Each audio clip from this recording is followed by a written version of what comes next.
Masaju, waheshimiwa mawaziri mliopo na manaibu mawaziri, Balozi Dr. Moses Bagole Kusiluka, katibu mkuu kiongozi, makatibu wakuu na manaibu makatibu wakuu mliopo, Mheshimiwa mwanasheria mkuu wa serikali, waheshimiwa wakuu wa vyombo vya ulinzi na usalama mliopo nasi, waheshimiwa wakuu wa mikoa kipokewa na mwenyeji wenu Albert Shalamila wa Dar es Salaam, viongozi wote wa serikali mliopo nasi hapa, ndugu wakuu wa taasisi mbalimbali za serikali, ndugu wanahabari, wageni waalikwa, mabibi na mabwana, kazi na utu. Kwanza kabisa ni shukrani kwa Mwenyezi Mungu kutujalia kuweko hapa na kutuwezesha kufanya tulilolikusudia. Nataka niseme kwamba ni hatua nyingine ya kubadilika. Maendeleo ni mabadiliko na hii ni hatua nyingine ya mabadiliko. Kimabadiliko haya ni katika jitihada za kuongeza kasi ya utekelezaji, kuimarisha uwajibikaji na kulinganisha majukumu na vipaumbele vya taifa letu. Lengo ni kuimarisha mahitaji ya mwelekeo wa utekelezaji wa shughuli za serikali ili kuendana na kasi inayolingana na matarajio ya wananchi. Nataka nipige mstari hapo. Lengo ni kuendana na kasi ya matarajio au mahitaji ya wananchi. Hivyo niwapongeze sana mlio hapa leo. Mmeaminiwa kwa uwezo, uzoefu na uadilifu. Niwatake mkaishi na kiapo mlicho hapa leo. Mkaishi nacho, lakini pia kuna kiapo cha maadili ambacho mmesaini kopi mbili, moja mtapewa, mwe mnairudia kila mara. Lakini kile mlicho hapa leo, kama mtu atakuwa amesahau vasi yoyote, katibu mkuu kiongozi anavyo, atakupa urudie. Sasa maelekezo yangu kwenu wakuu wa mikoa, Kanali Yahya Ramadhan Kido, nimekupanga Kagera, na Kanali Donald William Msengi, wewe utakwenda Mtwara. Hii ni mikoa muhimu ya kimkakati kwetu, lakini pia ulinzi na usalama wa nchi yetu. Tutakupangieni ma-DC ambao mnaweza kwenda nao na lugha moja ili kwenda kuimarisha ulinzi katika mikoa ile. Ni mikoa ya kimkakati kwetu na ni imani yangu kwamba mtakwenda kufanya kazi vizuri. Wasia wangu kwenu ni kushirikiana na mtakao wakuta madedi, wakuu wa wilaya na wengine ambao mtawakuta au mtakao waletea ili mfanye kazi vizuri. Narudia, ile miwili ni mikoa yote, ni mikoa muhimu. Ile miwili ni mikoa ya kimkakati kwa usalama wa nchi yetu, na ndio maana nimetoa makanal jeshini, nimewapanga huko. Kwa makatibu wakuu, Dr. Tausi Mbaga, mipango, nimekuvisha kofia mbili, ni katibu mkuu wa mipango na uwekezaji, lakini pia ni katibu mtendaji wa tume. Madhumuni ni kwamba utakalolipanga huku na utekelezaji wa huku viendane sambamba. Mtu ni yule. Kinachopangwa ndani ya wizara kama sera, na unapokuja kwenye utekelezaji kitu ni kile, unasimamia pale. Na ndio maana Dr. Msemwa naye nikampeleka uwekezaji ili naye akasimamia uwekezaji. Kuna pangwa dira, policy na mambo mengine, utekelezaji kutushushia mipango ndani ya tume, na bwana Msemwa ni mtekelezaji kule uwekezaji. Nataka mkaimarishe usimamizi wa utekelezaji wa mipango ya taifa, na eneo hili ndilo eneo la utekelezaji wa dira yetu, na kwa bahati nzuri nyewe wenyewe ndio mlikuwa wasimamizi na waandishi wa dira ile. Kwa hiyo mnajua kiliomo, mnajua nini cha kwenda kufanya.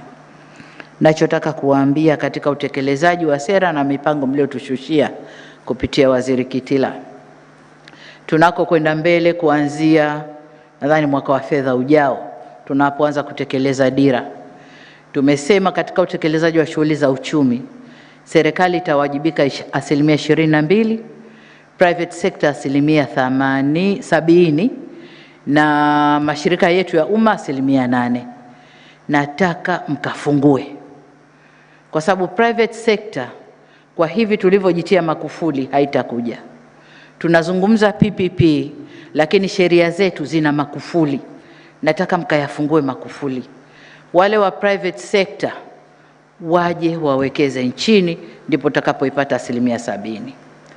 Mmekuwa na mimi kwenye safari zangu za nje, mmekuwa mkinisikia ninavyoahidi wawekezaji, na mmeona hamu ya wawekezaji kuja Tanzania.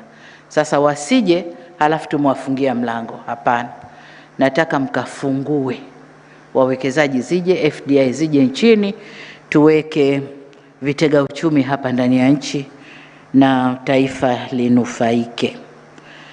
Kwa hiyo ni kwa upande wenu, lakini kwa katibu mkuu, makatibu wakuu wengine ni ndugu Matarajio. Kuna siku nilikuapisha nikasema wewe ni spare part yangu. Kwa hiyo kila ninapoitumia spare part wewe usishangae. Sasa nimeona nikutumie kwa katibu mkuu upande wa gesi na mafuta. Tutakwenda kusaidiana na Feli. Feli yuko? Feli atasimamia nishati, kwa sababu katika dira yetu, katika ilani yetu tukifika 30 tunatakiwa kuwa na megawatts ngapi Feli? 8,000. 8,000. Hiyo ndio kazi yako. Tukitumia jua, tukitumia maji, tukitumia thermo, tukitumia nini, wote huko mbele nataka zile megawatt 8,000 ziwe zimepatikana. Na kwa maana hiyo Matarajio unakwenda kusimamia gesi na mafuta. Mambo yote yanayohusu gesi na mafuta mimi nitakukaba wewe. Kwa hiyo hayo ndio mambo yako. Anayefuata waziri. Waziri umekaa na mimi muda mrefu, umefanya kazi nzuri sana.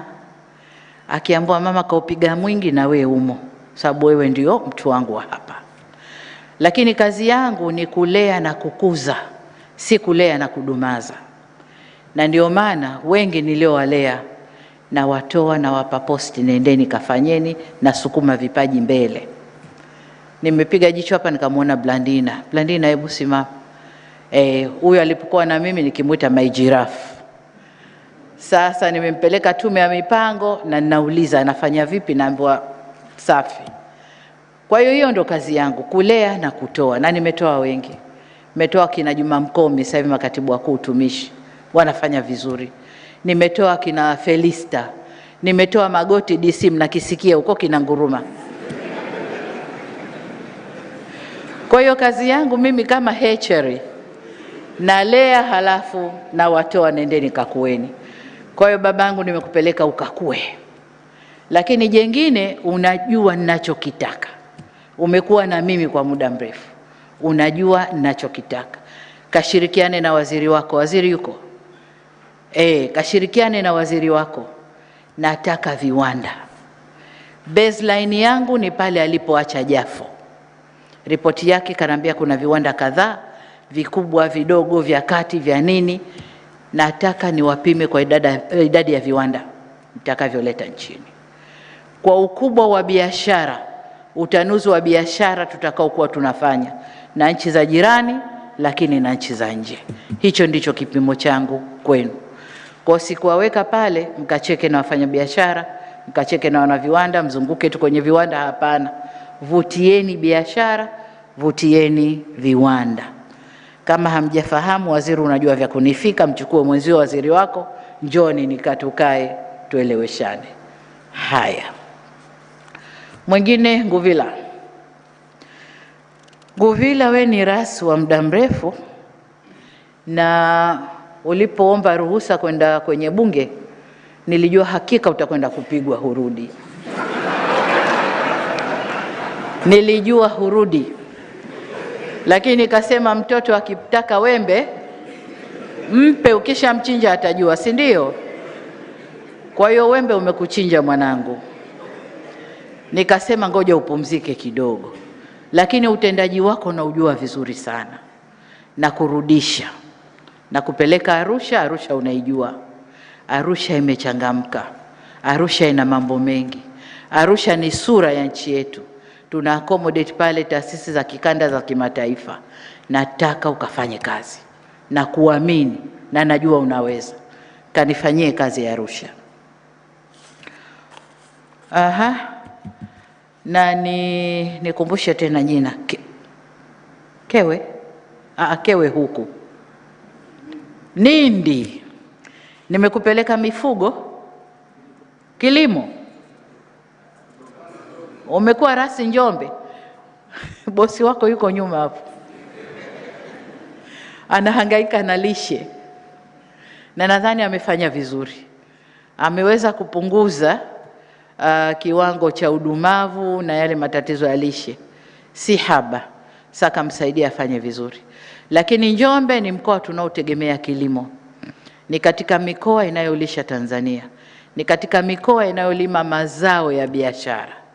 Kwa hiyo nenda kamsaidie Mheshimiwa mkuu wa mkoa. Na Mheshimiwa mkuu wa mikoa, utaona kwamba ninachofanya ni patches tu, anayestaafu sijui anaye ni patches tu nafanya, kwa sababu mliopo na waamini, mliopo nimeona kazi yenu. Kwa hiyo twendeni tukachape kazi, lakini kazi pamoja na utu, ili nchi yetu isonge mbele, sawa? Kwa hiyo Nindi, bosi yuko nyuma hapo, amekuja kupokea. Nenda kachape kazi. Anayefuata Nsubili Joshua. Hili jina la kati miaka yote imekaa na wewe silijui. Akomeligwe silijui. Najua Nsubili Joshua tu. Lakini ni katika ile HR tunalea na kutoa. Nadhani pamoja na Rose hivyo hivyo. Tunalea, tukiona wako vizuri tunasema pelekeni vipaji nje. Kwa hiyo nendeni kafanyeni kazi zenu za unaibu katibu mkuu kama tulivyowaamini. Nendeni kasukumeni sekta zenu. Mnayajua yaliyoko huku. Nimekaa na nyinyi muda mwingi kwenye baraza la mawaziri. Dokumenti zangu zote zikitoka kwangu zinakuja kwenu. Zinafanywa uchambuzi, mnaziangalia, mnatoa recommendation. Yale ma recommendation sasa katekelezeni. Kawasaidieni mabosi wenu mkatekeleze yale mliokuwa mkinambia, Mheshimiwa tunaomba uridhie hili na hili lifanyike. Nasema okay, kama ulivyopendekeza, ulivyoshauri, chukua hatua. Sasa kachukueni hatua. Rose, unakwenda maji, si unajua umuhimu wa maji. Na katibu mkuu wako Mwajuma, Mwajuma ni engineer, bosi wako yuko nyuma hapo Aweso. Hawa wote mimi nawaita watoto wa Tundu. Wako hivi, hawatulii. Nataka nawe ukafuate huko. Yale mambo ya kuelemea kwenye deski kufanya analysis ya maandiko nayo kuchoshia, sasa nenda kawasaidie. Maji muhimu, tupate maji. Na kikubwa kuhangaika fedha ya maji iko wapi, ili tumalize ile 10% iliyobaki, kila mwananchi awe na maji safi na salama. Sawa mamangu? Haya. Luvanda. Hivi Luvanda nimekupeleka wapi? Mazingira. Wewe ulikuwa balozi muda mrefu. Kwa hiyo umekuwa ukiasikia yanayosemwa, umekaa India, umekaa Japani, umekaa wapi tena mwisho? India sawa na Japani. Alafu nikakurudisha. Haya, sasa nakutwika mzigo huu. Masauni yuko? Yuko naibu waziri wako yule pale. Nenda kawasaidie. Kikubwa ni carbon credit. Pesa nyingi tunanyang'anywa. Watu wetu wanapata, ukiangalia Tanganyika wanajisifu, tunapata mpaka 9 billion kwa carbon credit. Lakini wanaweza wakapata hata 20 billion. Yule wakatikati yule anayechukua huku na kuuza kule, anachukua pesa nyingi sana. Kwa nenda kashirikiane na kituo, msimame vizuri, tupate haki yetu, pamoja na mambo mengine ya mazingira. Mazingira yetu yameharibika sana, tunapanda miti kwa sana. Nenda kasaidiane na utakao kuta. Muyungi yupo. Yule ni guru la mazingira na ndio bosi wako. Kwa hiyo nendeni kafanyeni kazi pamoja. Haya. Anayefuata ni nani? Mbwasi. Nimekupanga wapi? Viwanda na biashara. Kwa hiyo nyinyi wawili, katibu mkuu na naibu, ni wapya. Lakini sio wapya kwenye concept yote ya uchumi wa viwanda. Kwa nendeni kamsaidieni waziri, mchape kazi. Sawa. Haya, anayefuata Sheikh, wewe uvuvi pamoja na mifugo ni nani? Aha, mifugo na uvuvi, sekta zenu. Na bosi yuko nyuma hapo, nilikuwa namuona anapambana huko mikoani huko na wafugaji na wavuvi. Sekta yenu ni sekta muhimu sana kwa vijana wetu, sana sana. Nadhani juzi au juzi nilikuwa na kikao na baadhi ya mawaziri hapa na watu ambao tunahitaji watusaidie, lakini katika kuibua sekta zenye low hanging fruits ni mifugo, uvuvi na kilimo. Hizi ni sekta ambazo tukizisimamia kikweli kweli kisayansi zitachukua vijana wengi sana kwenye ajira. Lakini si tu kuchukua vijana, italeta mapato mengi sana nchini. Na ni sekta ambazo mavuno yake yanatakiwa kwa haraka. Tukiangalia hapa nchi za Gulf zinataka nyama iliyochinjwa na nyama hai. Wanyama hai kwa season zao, lakini nyama iliyochinjwa kwa kiasi kikubwa sana. Hatuwezi kunani. Sasa mpaka tuisimamie BBT mifugo, vijana wale wafuge na wengine wafuge, wafugaji wa kawaida wafuge, tuwabadilishe, ndio tutaweza kuuza kwa wingi kwenye hayo masoko. Lakini uvuvi vile vile. Sasa hivi ni samaki ya kufugwa tu. Wenzetu wanakula kila kitu, vyakula hakuna. Kuna soko la China hatuwezi kulimaliza. Tukifuga vizuri, tukifuata standards, na wewe ni bingwa sana kwenye ufugaji, kwenye uvuvi, tutakwenda vizuri. Lakini jengine, yale mapato tunonyang'anywa kule high seas, mimeli inakwenda kule, si tunategemea mapato ya leseni tu. Lazima tubadilike sasa, tubadilike na tujue wanachukua nini, na lazima wa process kile wanachokichukua, lazima wa process ndani. Kwa hiyo tuende kutoka na mabadiliko ya sera, mabadiliko ya sheria, lakini lazima tusimamie sekta zifaidishe taifa letu. Sawa. Haya, nikitoka hapo bwana, viwanda vingine, kuna operation ya viwanda vya dawa. Kipimo chako ni kuifanya Tanzania ijitegemee kwa 70% ya zile dawa tunazoweza kuzalisha. Najua waziri yuko hapa. Yuko. Najua kuna kazi imeanza kufanyika ya viwanda.